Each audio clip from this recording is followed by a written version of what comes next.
sexual intercourse or sexual act by a man with his own wife does not amount to rape. लेकिन यदि if she is below the age of 15 years then it is. कहने का मतलब ये है यदि पत्नी की आयु 15 साल से छोटी है तो ये रेप के अंदर काउंट होगा, अदरवाइज नहीं।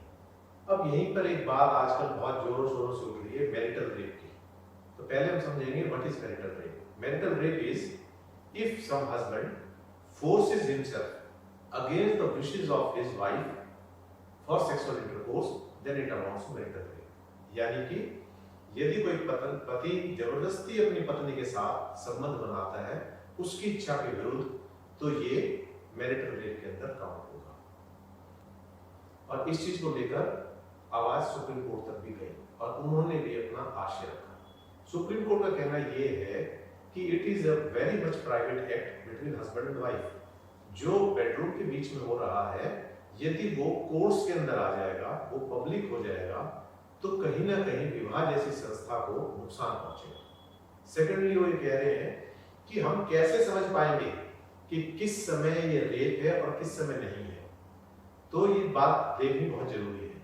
वैसे भी यदि हम देखें तो what is the basis of marriage in Indian society, हमारे जो शादी का आधार है वो क्या है और हमारी शादियां कैसे चलती हैं, डिवोर्स के ग्राउंड्स क्या है, इनको यदि हम ध्यान से देखेंगे तो मैरिटल रेप के बारे में बहुत कुछ क्लियरिटी हमारे सामने होगी। यदि किसी लड़की की शादी से पहले उसको पता लग जाए कि लड़का इंपॉर्टेंट है या उसके अंदर कोई सेक्सुअल डिसफंक्शन है या वो नपुंसक है, तो क्या वो लड़की उससे शादी के लिए राजी होगी?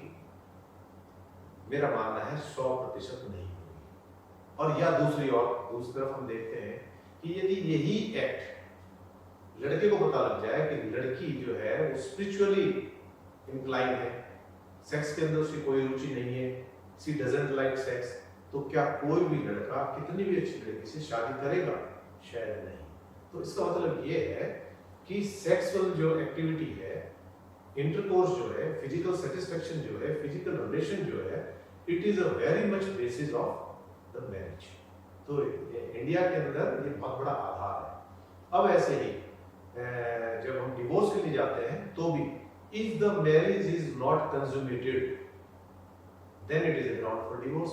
यदि शादी तो कंज्यूमेटेड का मतलब यहां हम समझेंगे, कंज्यूमेटेड का मतलब है कि यदि उनके बीच में कोई फिजिकल रिलेशन नहीं बनता तो इसका मतलब ये है कि शादी का जो मेन आधार है वो कोर्ट भी इस चीज को मानती है कि फिजिकल रिलेशन नहीं बने तो शादी का कोई अर्थ नहीं है। और फिजिकल रिलेशन बनाए जाते हैं आगे अपने वंश को बढ़ाने के लिए, ये भी एक रिक्वायरमेंट होती है शादी की, बच्चे पैदा करने के लिए। और जब यही एब्सेंट है तो फिर वो शादी कैसी? तो यहाँ हम देखेंगे कि दो मेन कारण निकल के आते हैं। यदि हस्बैंड अपनी पत्नी को सेक्सुअली सेटिस्फाई नहीं कर सकता by any of the reasons, तो this is a ground for divorce. लड़की के लिए डिवोर्स का ग्राउंड है और कोर्ट प्रोवाइड करती है। और यदि दूसरी ओर without any sufficient reason if the wife does not participate in sexual act या वो उससे दूरी बनाती है या करने से इनकार करती है, तो this is also ground for husband for divorce. इसका मतलब ये है कि फिजिकल रिलेशन शादी के अंदर एक बहुत बड़ा आधार है और उसके बिना शादी चल ही नहीं सकती। और वैसे भी यदि हम हिंदुस्तानी परिप्रेक्ष्य में लेते हैं तो शादी एक भरोसा है, आपस में एक दूसरे के लिए त्याग है, समर्पण है, एक दूसरे के प्रति अंडरस्टैंडिंग है, एक दूसरे के प्रति पायस ऑब्लिगेशन है, हमारी जिम्मेवारी है एक दूसरे के प्रति, उसको लेकर चल रहे हैं।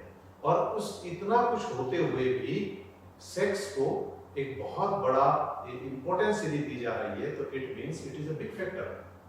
अब कोर्ट की चिंता यही है कि किस समय हम मानेंगे कि रजामंदी से सेक्सुअल इंटरकोर्स हुआ है और किस समय हम मानेंगे कि रजामंदी से नहीं हुआ, क्योंकि केवल एक वाइफ की तो स्टेटमेंट आ रही है।